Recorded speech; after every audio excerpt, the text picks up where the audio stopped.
Ito ngayon ang problema. Ang problema, walang lumilipad na eroplano.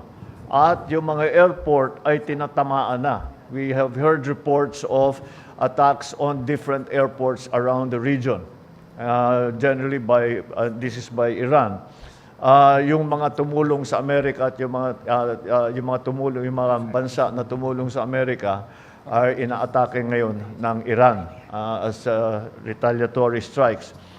Ang advice na binibigay natin sa ating mga kababayan ay maghanap kayo ng safe place at doon kayo muna at you stay there and you stay in a safe place and stay indoors and stay away from areas of danger.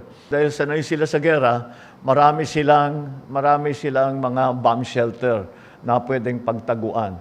At yun ang naging advice namin sa ating mga kababayan, doon muna kayo. Last Sunday, we are hoping that will be the last of it. But of course, we are continuing to monitor yung ating mga embassy, lahat ng mga attaches natin ay patuloy na umiikot at kinokontak yung ating mga Filipino workers sa iba't ibang lugar.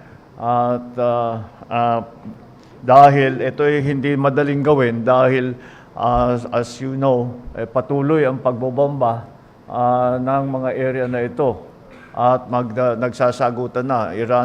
Binobomba sila ng Israel, ang Iran binobomba ng Israel at saka ng US. Ang Iran naman ay sumasagot at kung saan-saan na, dumawak na ang mga area na tinatamaan ng mga missile, ng mga bomba ng Iran. At yung mga sinasabi nating hindi apektado noon, medyo tinamaan na ngayon. And that is why we meron tayong mga pinaplano dapat na mga ruta kung saan natin mailabas ang ating mga kababayan, mga foreign overseas workers. Ngunit yung mga rutang yan ay sumara na dahil nung una, hindi naman sila binobomba. Ngayon, binobomba na. Ito ngayon ang problema. Ang problema, walang lumilipad na eroplano. At yung mga airport ay tinatamaan na. We have heard reports of attacks on different airports around the region. Generally this is by Iran. Yung mga tumulong sa Amerika at yung mga bansa na tumulong sa Amerika ay inaatake ngayon ng Iran as retaliatory strikes. Kaya very fluid ang situation. Ang assessment namin is delikado siguro magpalipad. Kahit na kaya nating magkumuha ng eroplano at ipasok, wala tayong magagawa. Dahil, number one, the airports are closed, there are all no-fly zones. This is a combat area. And ang kinakatakutan ko sa lahat ay yung nangyari, I'm sure nabalitaan ninyo lahat, 3 fighter jet ng Amerikano ay pinabagsak ng Kuwait by mistake. So, kung commercial airline, baka magkamali din at baka they will attack it by mistake. So that's what we are worried about. So siguro yung pagpalipad ay hindi muna natin gagawin. Ngayon, by land, meron mga option na nagsasabing by land. Yun din ay delikado din dahil kung magkaroon ng friendly fire incident, alam niyo, pagka may putukan, it is an active combat zone. Pag nakakita ka ng maraming sasakyan, baka bombahin yun. Because they will misidentify it as some hostile movement.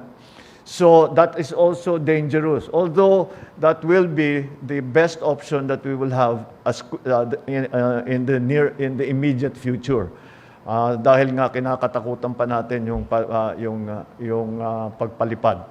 So, ang advice na binibigay natin sa ating mga kababayan ay maghanap kayo ng safe place at doon kayo muna at you stay there and you stay in a safe place and stay indoors and stay away from areas of danger.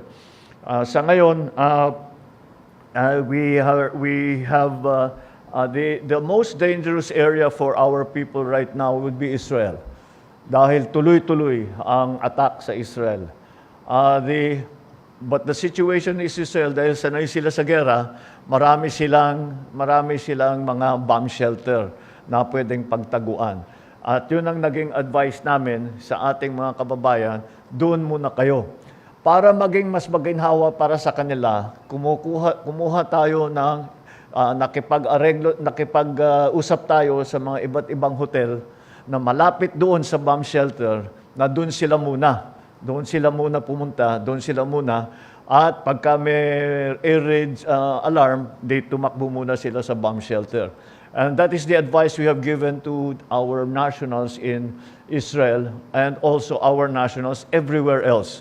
Na if you are in a safe place, kung malayo naman kayo, just stay put and be safe. And we will slowly try to find ways. For those who want to be repatriated, we will find ways to get you out safely. And that is the key thing here. Pinakauna nating tinitignan ay dapat ligtas sila, hindi sila magkaproblema, hindi sila ma-attack dahil sa misidentification, dahil nga tuloy-tuloy ang pagbomba, missile attacks, drone attacks, and we already have seen friendly fire incidents in the past day. So kailangan natin bantayan yon. So right now, safety first for our people.